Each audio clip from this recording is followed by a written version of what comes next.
बिस्मिल्लाहिर्रहमानिर्रहीम। अल्लाह के नाम से शुरू जो बड़ा मेहरबान निहायत रहम वाला है। क्या जन्नत भी हमारी तरह स्कूल जाते हैं? कुरान व हदीस की रोशनी में जन्नत एक मखलूक हैं जो इंसानों की तरह अक्ल व शूर रखते हैं, मगर इनकी जिंदगी का निज़ाम और तौर तरीके इंसानों से मुख्तलिफ हैं। कुरान में आया है कि जन्नत भी खाते पीते हैं, शादी करते हैं, बच्चे होते हैं और कौमों की तरह रहते बसते हैं। वो भी नेक और बद में तकसीम हैं, कुछ ईमान लाते हैं, कुछ काफिर रहते हैं। लेकिन जहाँ तक स्कूल जाने या इंसानों के तालीमी निज़ाम में शामिल होने का ताल्लुक है तो ऐसा नहीं है।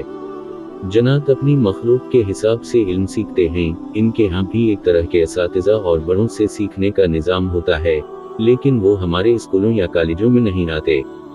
यानी इंसानों के स्कूल इंसानों के लिए हैं, जिन्हों का अपना अलग सीखने और समझने का तरीका है।